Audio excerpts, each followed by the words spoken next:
Internet, bonjour, on se retrouve pour une nouvelle vidéo en direct du NIF sur CloneWeb et on est au bord du beau lac de Neuchâtel, c'est pas pour rien, puisqu'on va vous parler d'un film qui s'appelle Tides.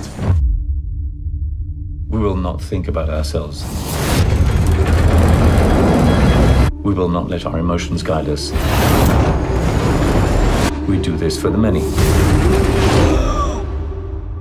On va au NIF pour voir des films fantastiques et Tides, ça rentre très bien dans ce cadre-là puisque c'est un film de science-fiction dont le producteur exécutif n'est autre que Roland Emmerich, le monsieur qui a fait Independence Day et tout ça. Et pourtant ça ne ressemble pas du tout à un de ses films puisque c'est le nouveau film de Tim Fehlbaum qui fait un cinéma plus contemplatif et beaucoup plus calme que son producteur exécutif superstar, puisque Tides, c'est un film de SF dans lequel l'humanité s'est barrée de la planète à cause de réchauffement climatique et de trucs un petit peu chiants. Et ils ont décidé d'aller sur une autre planète, puis comme ça n'a pas trop marché, ils ont décidé de revenir sur Terre, sauf que la Terre elle a subi plein de trucs et en réalité c'est des paysages complètement explosés où en gros on est tout le temps sur des grandes marées pleines de flotte qui ont tendance à partir, d'où le titre, hein, les marées, et quand elles partent, on a des étendues de sable à perte de vue, tout ça est très bleu-gris et tout ça est surtout très beau et c'est une espèce de peinture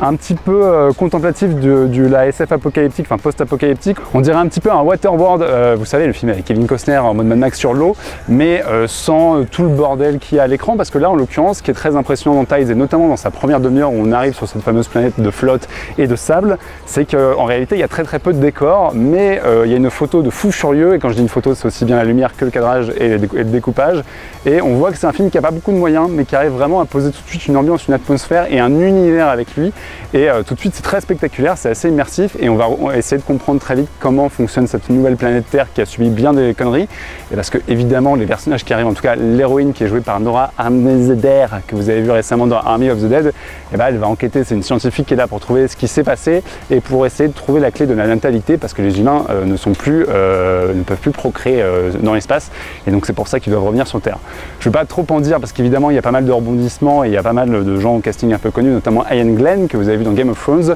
et même si la deuxième partie du film est un peu plus classique et le film renoue un petit peu avec une narration assez hollywoodienne et des thématiques qu'on voit souvent dans ce genre de film de SF, à savoir est-ce que l'humain mérite de survivre avec toutes ses vicissitudes et ses saloperies, et malgré tout voilà, il y a une partie classique, mais le film globalement il séduit vachement par son univers et son atmosphère qui est assez dingue et qui est très impressionnante. Il y a vraiment la part belle à des plans super amples de paysages et un côté un peu contemplatif qui est très mis en avant dans la promo, et le film n'est pas complètement ça mais qui est vraiment très fort. Il y a des plans qui sont absolument sublime et une photo en tout cas qui est très belle, et